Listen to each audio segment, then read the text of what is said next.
अब हमने जैसे ब्रीदिंग प्रोसेस को समझा, गैसेस एक्सचेंज को भी समझा। गैसेस एक्सचेंज में हमने देखा कि फेफड़ों की एल्वियोलाई और ब्लड कैपिलरीज के बीच में कैसे गैसीय आदान प्रदान हो रहा है। सांद्रता में अंतर के कारण, पार्शियल प्रेशर में अंतर के कारण ये ऑक्सीजन गैस या कार्बन डाइऑक्साइड गैस के विसरण की प्रक्रिया चलती रहती है। जब तक दोनों बराबर नहीं हो जाते तब तक ये प्रोसेस चलती है। दूसरा हमने देखा कि टिश्यू लेवल पर, यानी वहाँ पर ब्लड वेसल और टिश्यू के बीच भी जो भी पार्शियल प्रेशर का जो अंतर था या सांद्रता में अंतर था, तो वहाँ भी एक गैसीय एक्सचेंज होता है। अब मुख्य बात ये है कि अब हमें ये समझना है कि ये ऑक्सीजन टिश्यू तक कैसे आई। यहाँ इसका गैसीय आदान प्रदान कहाँ हुआ था? फेफड़ों में हुआ था, एल्वियोलाई एंड ब्लड कैपिलरीज के बीच में हुआ था। लेकिन ये यहाँ तक आपके शरीर की हर कोशिकाओं तक ये ब्लड में जो ऑक्सीजन है वो कैसे पहुँचती है, इसको हम कहते हैं गैसों का ट्रांसपोर्ट या गैसों का परिवहन। और गैसों का परिवहन में दो तरह के हम गैसों की बात करेंगे। एक है ऑक्सीजन की, जो कि फेफड़ों से आपके पूरी कोशिकाओं तक पहुंच रही है, और दूसरा हम बात करेंगे कार्बन डाइऑक्साइड की, जो कि टिश्यूज में कार्बन डाइऑक्साइड बन रही है श्वसन की प्रक्रिया के दौरान, यानी कोशिकीय श्वसन के दौरान जो CO2 बन रही है वो CO2 लंग्स तक कैसे पहुंच रही है।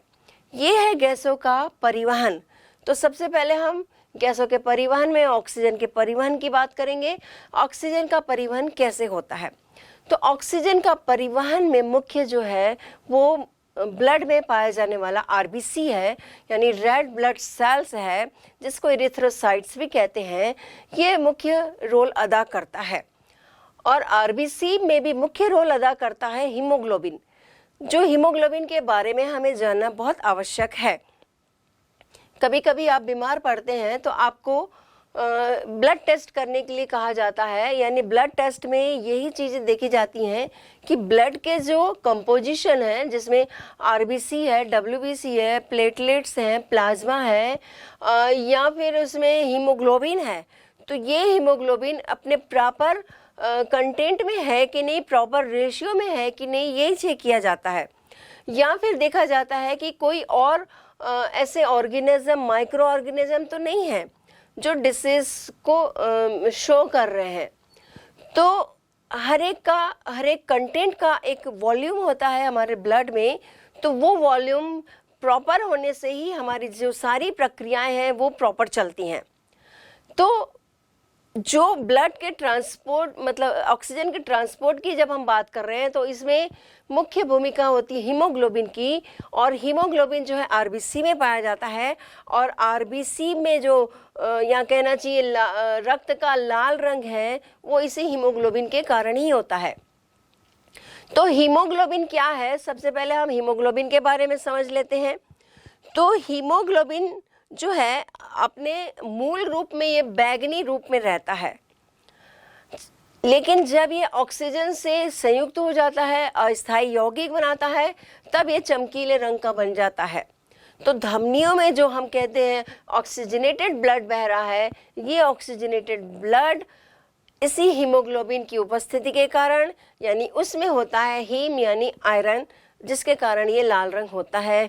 या कहना चाहिए कि रक्त का लाल रंग, जो चमकीला रंग है, वो इसकी उपस्थिति के कारण होता है। अब हीमोग्लोबिन जो है वो दो पार्ट में बना होता है, हीम यानी आयरन, और दूसरा पार्ट होता है इसका ग्लोबिन। तो आप ये जैसे देख रहे हो इसकी पिक्चर को, तो हीमोग्लोबिन में आप देख रहे हो कि ग्लोबिन प्रोटीन होता है और हीम आयरन होता है।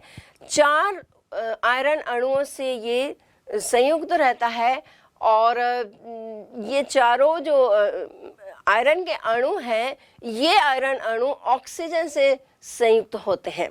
वो कैसे होंगे आगे हम उसकी चर्चा करेंगे। तो पहले हम अभी हीमोग्लोबिन की बात कर ले रहे थे। हीमोग्लोबिन का जो पहला पार्ट हमने बात की हीम की, वो लगभग 5% होता है, माने हीमोग्लोबिन का 5% भाग हीम भाग होगा, और ग्लोबिन भाग जो है, यानी ये एक तरह का प्रोटीन है, ये ग्लोबिन जो है वो लगभग 95% होता है। तो ये हीमोग्लोबिन मिलकर जो हीम और ग्लोबिन मिलकर ऑक्सीजन से संयुक्त होने की इसकी अद्भुत संयोजन क्षमता होती है। और न केवल ये उससे अस्थायी रूप से संयुक्त होके एक यौगिक अस्थायी यौगिक बनाता है, बल्कि जहाँ पर ऑक्सीजन की सांद्रता या पार्शियल प्रेशर कम होता है वहाँ पर ये उसको मुक्त भी करता है। तो फेफड़ों में जहाँ पर पार्शियल प्रेशर ऑक्सीजन का अधिक है वहाँ पर 100% ऑक्सीजन जो है इस हीमोग्लोबिन के द्वारा ग्रहण कर ली जाती है। और टिश्यूज़ में जहाँ पर ऑक्सीजन का पार्शियल प्रेशर कम होता है वहाँ पर यही हीमोग्लोबिन ऑक्सीजन जो अस्थायी यौगिक बना था ऑक्सीजन को वो मुक्त कर देता है। तो ये हमने हीमोग्लोबिन के बारे में समझा। और ये भी जानना जरूरी है कि ये हीमोग्लोबिन का 1 ग्राम जो है वो लगभग 1.3 मिलीलीटर ऑक्सीजन को ग्रहण करता है, मतलब उससे संयुक्त होता है। और दूसरी बात, अगर एक इरिथ्रोसाइट्स की बात करते हैं तो एक इरिथ्रोसाइट यानी एक आरबीसी में लगभग 300 मिलियन ये हीमोग्लोबिन अणु होते हैं। आप समझ सक रहे हैं कि कितनी ज़्यादा यहाँ हीमोग्लोबिन की मात्रा है जो ये ऑक्सीजन को संयुक्त करके उसका ट्रांसपोर्ट करने में मदद करते हैं। अब यदि ऑन एवरेज की बात करें तो ये हीमोग्लोबिन हमारी बॉडी में यानी हमारे ब्लड में कह लें एक सामान्य व्यक्ति के 100 ml ब्लड में लगभग 15 ग्राम हीमोग्लोबिन होता है। थोड़ा सा वेरिएशन करता है, फीमेल में कह लें तो 10 से 14 ग्राम हम नॉर्मल मानते हैं, और मेल की बात करें तो उसको हम 14 से 16 ग्राम नॉर्मल रेंज मानते हैं। लेकिन इससे यदि कम है तो आप समझ सकते हैं कि ऑक्सीजन जो इसके जरिए ही टिश्यूज या कोशिकाओं तक पहुंच रही है, ये जो क्षमता है वो प्रभावित हो सकती है। इसलिए कभी जब हम टेस्ट कराते हैं तो हीमोग्लोबिन बाई चांस यदि कम हो गया या शो हो रहा है टेस्ट में कम हो गया है तो कहीं ना कहीं ये फीलिंग हमारे अंदर या अनुभव रहता है कि जल्दी हम थक जाते हैं, यानी ऑक्सीजन प्रॉपर जो है हमारे बॉडी को नहीं मिल पाती है। तो इसलिए हीमोग्लोबिन को बढ़ाने के कई सारे हम तरीके अपना सकते हैं। कई सारे ऐसे सोर्सेज होते हैं जिसमें आयरन होता है। आयरन होने से हमारी बॉडी में ग्लोबिन प्रोटीन होता है जिससे ये हीमोग्लोबिन बनता है और फिर वो रेंज हमारी प्रॉपर हो सकती है। तो अभी जो हम गैसों के ट्रांसपोर्ट की बात कर रहे हैं तो अभी हमने उसमें हीमोग्लोबिन की बात की, जिसमें हमें ये बिल्कुल ध्यान देना चाहिए कि हमारा जो उसका एवरेज रेंज है वो प्रॉपर होना चाहिए।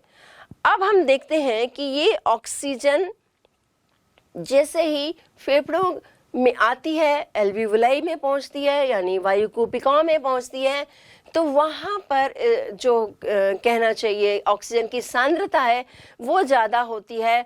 और ब्लड कैपिलरीज कह लो, जो ब्लड की वाहिनियाँ हैं वहाँ पर ऑक्सीजन की सांद्रता कम होती है, जिसके कारण ये विस्तृत होकर रक्त में आ गई। अब रक्त में आरबीसी है, आरबीसी में हीमोग्लोबिन है। हीमोग्लोबिन जो है वो ऑक्सीजन को बांधता है। तो हीमोग्लोबिन में 4 अणु आयरन के हैं, आप जैसे यहाँ देख रहे हो 4 अणु आयरन के हैं। हर एक आयरन अणु से ये जो है वो बॉन्ड बना लेता है, जिसको बोलते हैं हम लोग HBO2 यानी ऑक्सी हीमोग्लोबिन। ये अस्थायी यौगिक है। अब HBO2 आप जैसे देख रहे हो, ये कैसे इक्वेशन के द्वारा हम इसको समझा सकते हैं। Hb ऑक्सीजन से मिल गया तो HBO2 बना लेता है, एक ऑक्सीजन और जुड़ जाती है तो HbO4 बना लेता है, एक ऑक्सीजन अणु और जुड़ गया तो HbO6 बना लेता है, एक अणु और जुड़ गया तो HbO2 बना लेता है। मतलब 4 अणु ऑक्सीजन के ये इसके साथ बंध जाते हैं। अब ये हीमोग्लोबिन रुधिर के साथ परिसंचरण करता है और टिश्यूज और कोशिकाओं में पहुंचता है। तो जहाँ पर ऑक्सीजन की सांद्रता कम होती है वहाँ पर फिर से ये HBO2 जो हमने O8 की जो हमने बात की, HBO8 से एक ऑक्सीजन मुक्त हो जाएगा, HBO6 हो जाएगा, फिर एक ऑक्सीजन अणु मुक्त हो जाएगा, HBO4 हो जाएगा, फिर एक अणु मुक्त होगा, HBO2 हो जाएगा, फिर एक अणु मुक्त होगा तो Hb और ऑक्सीजन पूरी तरीके से अलग हो जाएंगे। अब ये ऑक्सीजन जो फ्री हो गया फिर से रक्त के द्वारा फेफड़ों में जाता है और फेफड़ों में फिर से ऑक्सीजन से संयुक्त होकर वापस टिश्यू में आता है। यदि हम इसकी प्रोसेस को इसके इक्वेशन को देखना चाहें तो इसको हम समझ सकते हैं कि इन लंग्स में यानी फेफड़ों में क्या हो रहा है। फेफड़ों में हीमोग्लोबिन है, ऑक्सीजन है, ऑक्सीजन से वो बॉन्ड बना लेता है, HbO2 बना लेता है। HbO2 ये टिश्यूज में आए, कोशिकाओं में आए, और कोशिकाओं में आकर टिश्यूज में HbO2 विघटन हो जाता है। ये ऑक्सीजन विघटन वक्र भी एक हम आगे पढ़ेंगे, उसको समझेंगे। तो HbO2 जो है हीमोग्लोबिन और ऑक्सीजन में मुक्त हो जाता है, यानी ये ऑक्सीजन को अलग कर देता है। ऑक्सीजन वहाँ पर ऑक्सीकरण की प्रक्रिया में यानी श्वसन की जो मूल प्रक्रिया है, जहाँ भोज्य पदार्थों का ऑक्सीकरण होना है, वहाँ पर ये ऑक्सीजन का उपयोग कर लिया जाता है, और वहाँ पे जो CO2 बनती है, अगेन फिर ये CO2 जो है वो हीमोग्लोबिन से जुड़कर या और भी माध्यम है वो फिर वापस फेफड़ों में लाई जाती है। तो 97% जो ऑक्सीजन है वो इसी माध्यम से यानी RBC के माध्यम से ही परिवहित होती है, यानी उसका परिवहन होता है। अब कितना बच जाता है? ओनली 3% बच जाता है। ये 3% जो है ब्लड में प्लाज्मा होता है, हम जानते हैं। तो प्लाज्मा में ये 3% ऑक्सीजन जो है घुलित अवस्था में यानी सॉल्युबल अवस्था में जो है ये इस ऑक्सीजन का परिवहन होता है। इस तरह से हमने इस ऑक्सीजन के परिवहन को समझा। इसके बाद अब हम देखेंगे कार्बन डाइऑक्साइड का परिवहन। अब CO2 के परिवहन की बात करते हैं, क्योंकि CO2 जो टिश्यूज में बन रहे हैं, यानी जहाँ पर भोज्य पदार्थ और ऑक्सीजन मिलकर ऑक्सीकरण की प्रक्रिया हो रही थी, उसके प्रोडक्ट जो थे वो CO2, H2O और एनर्जी था। एनर्जी तो माइटोकॉन्ड्रिया में जमा हो जाती है ATP के रूप में। H2O का भी बहुत कुछ भाग यूज़ कर लिया जाता है, अदरवाइज एक्सहेलेशन से वो निकाल दिया जाता है। CO2 भी एक्सहेलेशन से निकालना बहुत ज़रूरी है, क्योंकि ये भी हार्मफुल गैस है। यदि अतिरिक्त मात्रा में हमारे बॉडी में रहती है तो ब्लड जो है वो एसिडिक हो जाता है, जिसके कारण बीमारियां होने के चांसेस बहुत ज़्यादा बढ़ जाते हैं। तो CO2 कैसे निकलती है? एक तो ऑटोमेटिक अपनी प्रोसेस ही है, एक्सहेलेशन के थ्रू निकलती है। तो चूंकि ये टिश्यूज़ में बन रही है, तो टिश्यूज से या कोशिकाओं से ये फेफड़ों तक कैसे पहुंच रही है? अभी तक हमने ऑक्सीजन की बात की कि ये फेफड़ों से टिश्यूज तक कैसे पहुंची। अब हम बात करेंगे कि ये CO2 जो टिश्यूज में बन रही थी वो फेफड़ों तक कैसे पहुंच रही है। तो वो भी 3 माध्यम से पहुंचती है। पहला माध्यम हम देख रहे हैं एज फिजिकल सॉल्यूशन, यानी ये प्लाज्मा में घुलित अवस्था में CO2 उसके साथ घुल जाती है और इसी माध्यम से वो फेफड़ों तक लाई जाती है, और फिर वहाँ पर ब्लड की कैपिलरीज से ये CO2 कुपिकाओं में विसरित हो जाती है और फिर वहाँ से आउट ऑफ हो जाती है। तो यहाँ पर फिजिकल सॉल्यूशन में यदि हम देख रहे हैं तो CO2 प्लाज्मा में जो पानी होता है H2O उससे क्रिया कर लेती है, और ये जो है कार्बनिक एनहाइड्रेज एंजाइम की उपस्थिति में होता है, जहाँ पर ये H2CO3 बन रहा है, यानी कार्बनिक एसिड बन रहा है। ये कार्बनिक एसिड जो है ऐसे ही सॉल्यूशन फॉर्म में विलेत अवस्था में ये फेफड़ों तक पहुँचाया जाता है। वहाँ पर ये CO2 उससे अलग हो जाती है और फिर ये बाहर कर दी जाती है। दूसरा माध्यम हम देख रहे हैं एस कार्ब एमिनो कंपाउंड्स के रूप में। तो कार्ब एमिनो कुछ ऐसे कंपाउंड्स बनते हैं, ये कंपाउंड्स भी फेफड़ों की एल्वियोलाई तक, मतलब पहले रक्त कोशिकाओं तक पहुंचाए जाते हैं, वहाँ से फिर ये CO2 मुक्त होती है और फिर वो एल्वियोलाई तक पहुंचाई जाती है। तो जैसे आप देख रहे हो कुछ 10% जो है वो CO2 इसके द्वारा उसका परिवहन होता है। जैसे फिजिकल सॉल्यूशन की बात की थी, वो मुश्किल से 5 से 8% उसके द्वारा होता है। एस कार्ब एमिनो कंपाउंड्स के द्वारा 10% होता है। तो 10% में हम देख रहे हैं HbNH2, ये एक तरीके का यौगिक है, इससे CO2 प्लस हो जाती है यानी जुड़ जाती है। अस्थाई सारे ये यौगिक बनते हैं, जहाँ जरूरत रहती है ये मुक्त हो जाते हैं।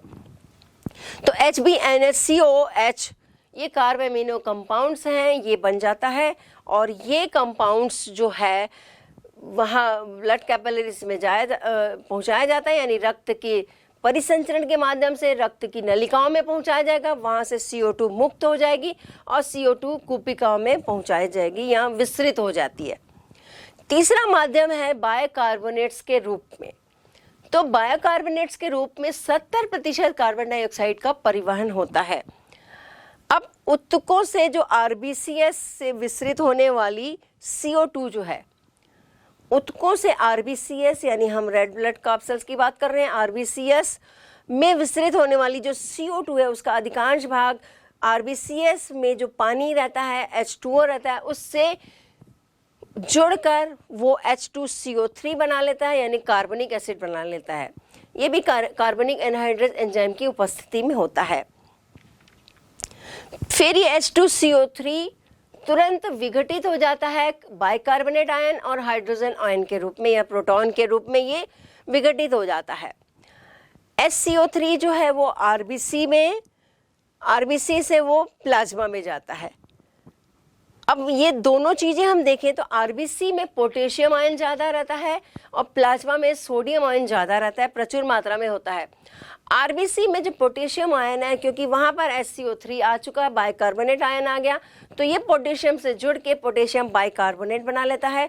और प्लाज्मा में सोडियम आयन पाया जाता है, तो सोडियम आयन से बाइकार्बोनेट आयन जो है वो जुड़ के सोडियम बाइकार्बोनेट बना लेता है। इस तरह से विभिन्न यौगिकों से बंधी ये CO2 कहाँ लाई जाएगी? रक्त के द्वारा वहाँ नलिकाएं जो हैं, जो वेसल्स हैं, वहाँ लाई जाती हैं और फिर वहाँ पर ये CO2 सारे मुक्त हो जाते हैं इन यौगिकों से और ये कुपिका में विसरित हो जाती है। ये हमने जो भी बात की CO2 के परिवहन की, तो ये 3 तरीके से, 3 माध्यमों से ये परिवहन उसका होता है। ये आपको क्वेश्चन आता है, बहुत इंपॉर्टेंट क्वेश्चन है ये, कि CO2 का परिवहन कैसे होता है, ऑक्सीजन का परिवहन कैसे होता है।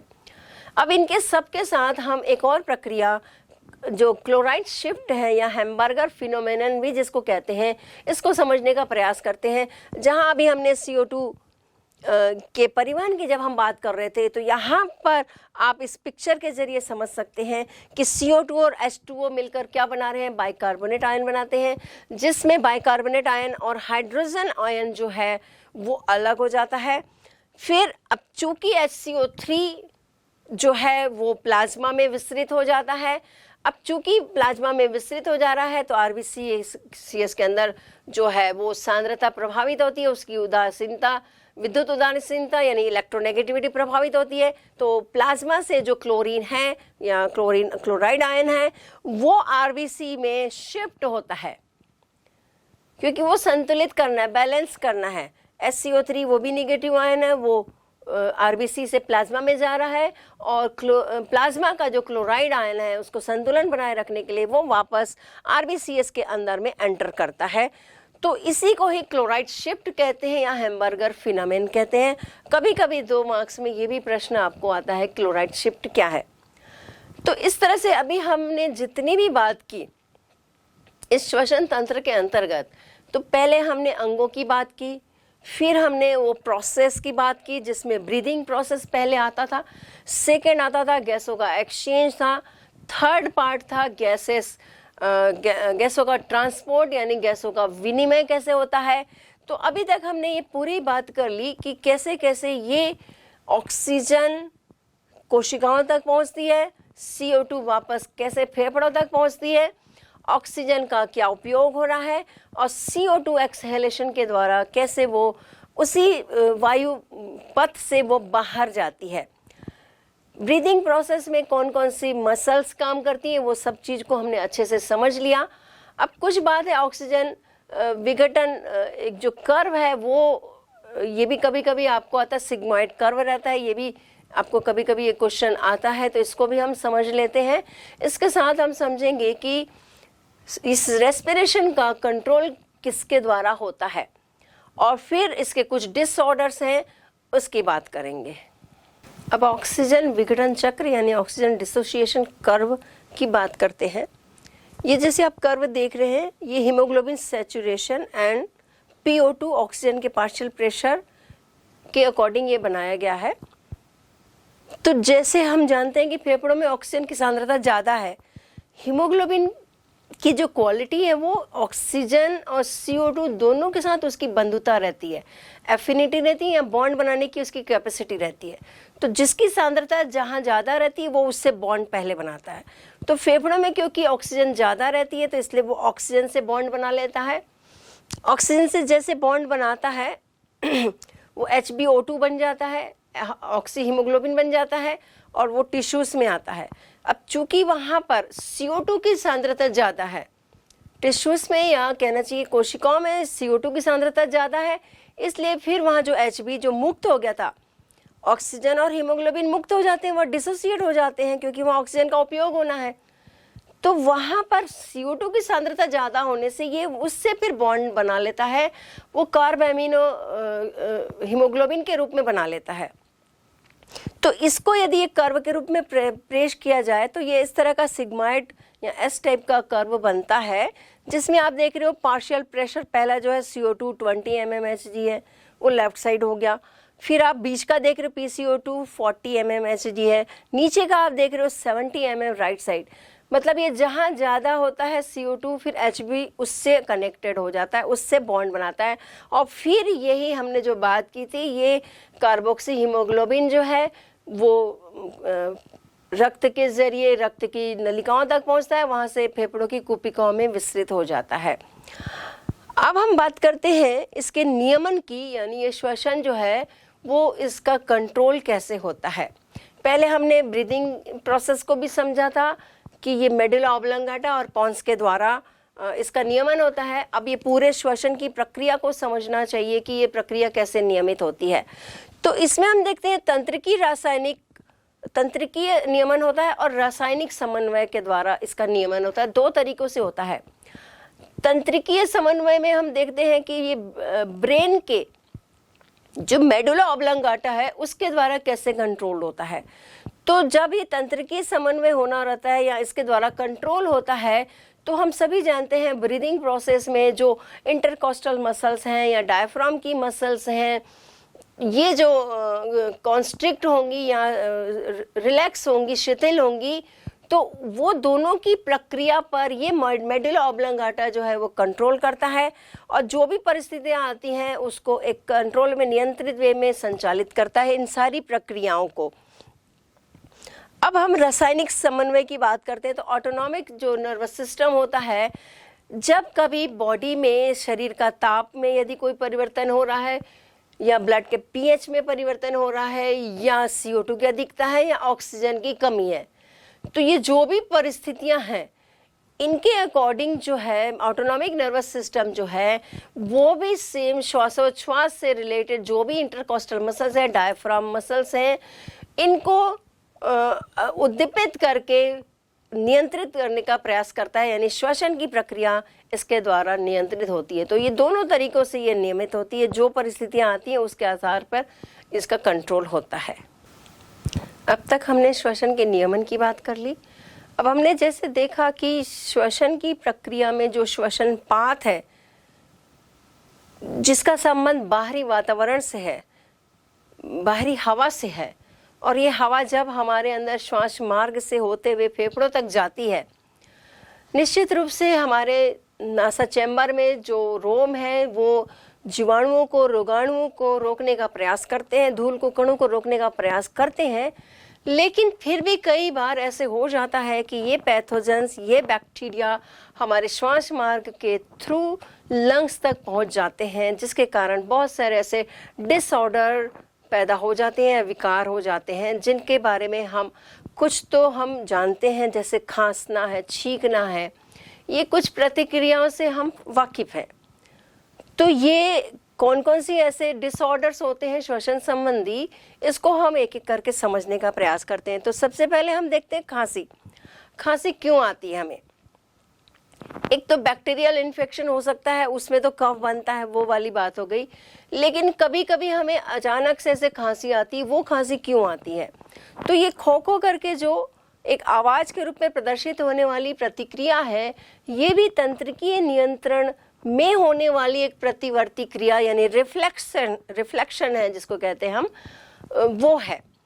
असल में होता क्या है, नासा मार्ग के थ्रू, श्वास जो मार्ग है उसके थ्रू जो है कोई ऐसा पदार्थ फेफड़ों की कुपिकाओं तक पहुंच जाता है या ब्रोंकी तक पहुंच जाता है।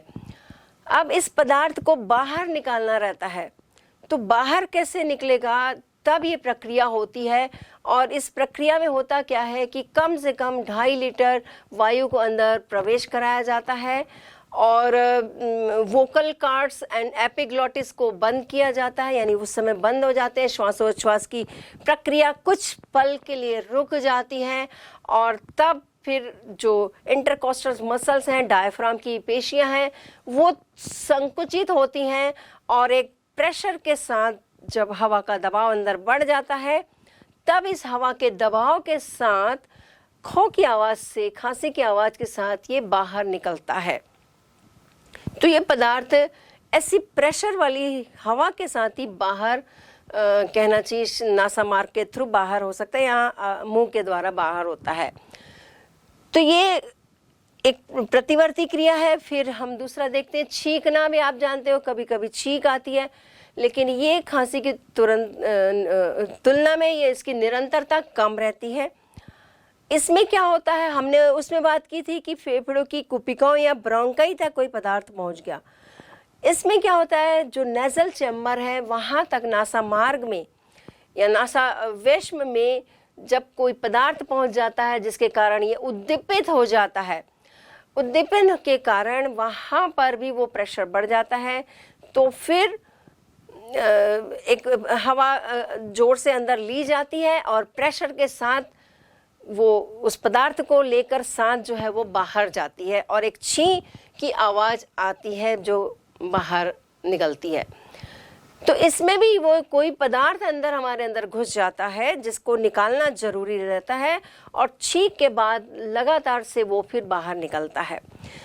फिर हम देखते हैं निमोनिया। ये निमोनिया जो है बच्चों में अक्सर होता है, जिसमें इस श्वास नाल के मार्ग में जो श्वसन की जो कोशिकाएं हैं वो ज़्यादा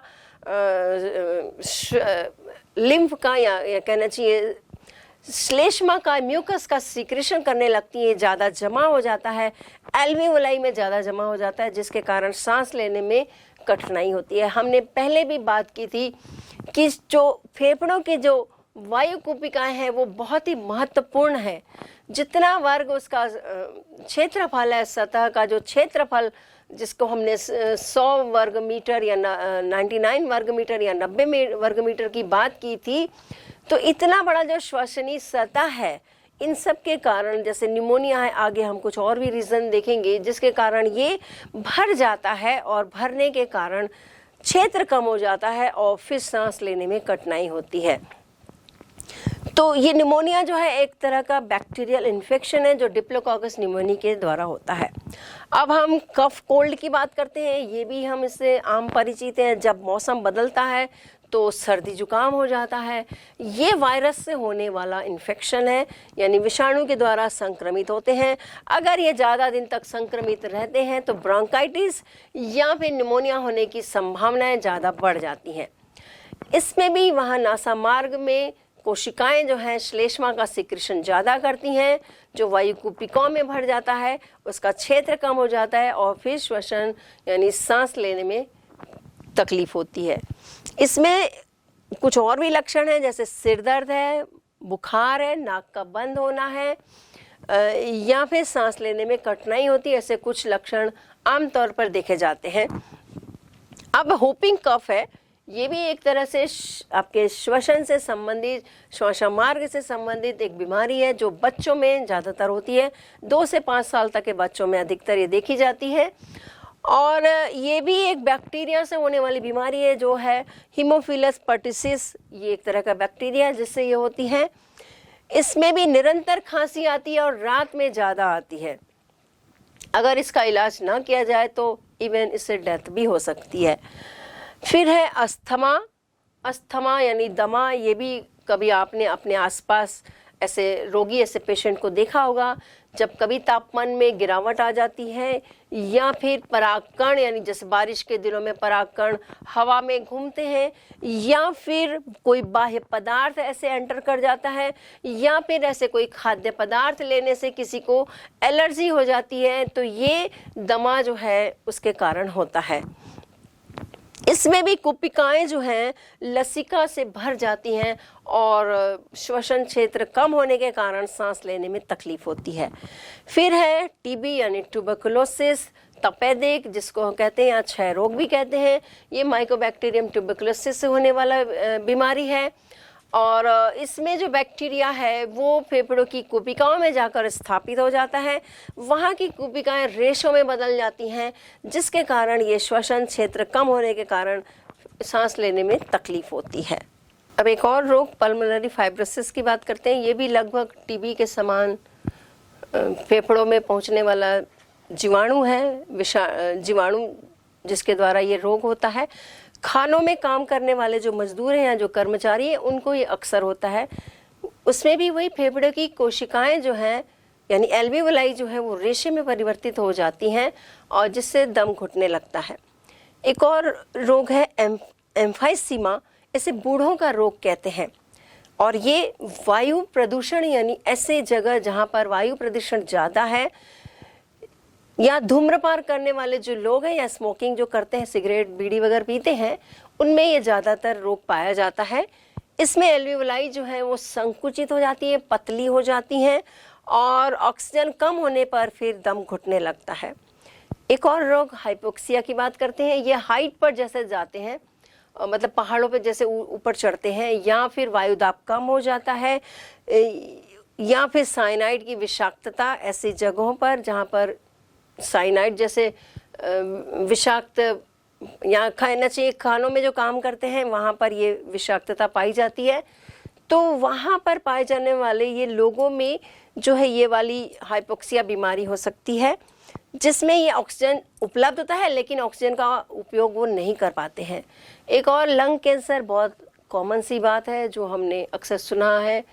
ये लंग कैंसर भी धूम्रपान से होता है या जहरीली गैसी वातावरण जो हम इनहेल कर रहे हैं, जो हमारे शरीर के अंदर जा रही है, तो ये लंग कैंसर होता है। लंग कैंसर में भी फेफड़ों में जो है असामान्य वृद्धि हो जाती है, ऐसे ऊतकों की असामान्य वृद्धि हो जाती है, इसको मैलिग्नेंसी कहते हैं। और रक्त की कोशिकाएं, जहाँ फेफड़ों की रक्त की कोशिकाएं हैं वो फट जाती हैं।